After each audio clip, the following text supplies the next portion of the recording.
ब्रह्मा जी ने जब सृष्टि रची तो पूरा काम होने के बाद वो जो है ना थोड़े से उदास हो गए जब उन्होंने अपनी रची सृष्टि को देखा।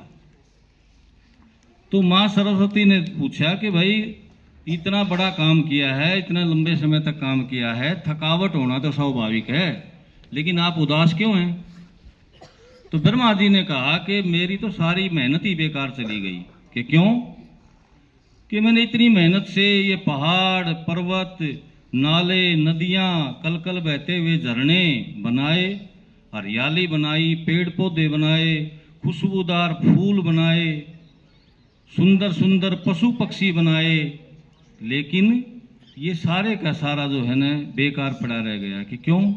ये हम क्योंकि हमारे ये जो बच्चे हैं, मनुष्य मतलब हम सब, ये इनकी तरफ देखते ही नहीं, बड़े निर्लिप्त भाव से इनके पास से गुजर जाते हैं। तो इस पर जो है ना सरस्वती माँ ने कहा कि आप इसकी चिंता ना करें, आपने अपना ही काम पूरा किया है, अभी तो मेरा काम बाकी है। कि वो क्या?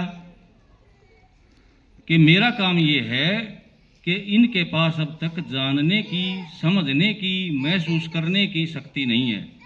मैं इनको वो शक्ति दूंगी और फिर आपकी मेहनत सारी पूरी हो जाएगी। तो इस पर जो है ना, इसीलिए सरस्वती को माँ मानते हैं, क्योंकि असली मातृत्व का काम उन्होंने किया, हमें समझने की, महसूस करने की शक्ति दी, संवेदनशीलता दी। इस आधार पर सच्ची माँ सरस्वती हुई। और जितने भी विद्यार्थी, अध्यापक या कोई ट्रेनिंग सेंटर हो, कोई भी हो, सब इसके उपासक हैं।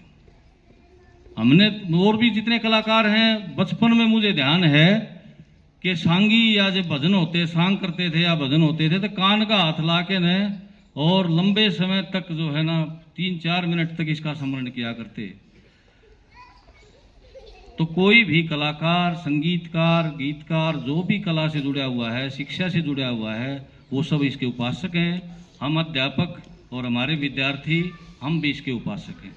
तो इस आधार पर आज इस अवसर पर आप सभी का एक बार फिर अभिनंदन। धन्यवाद।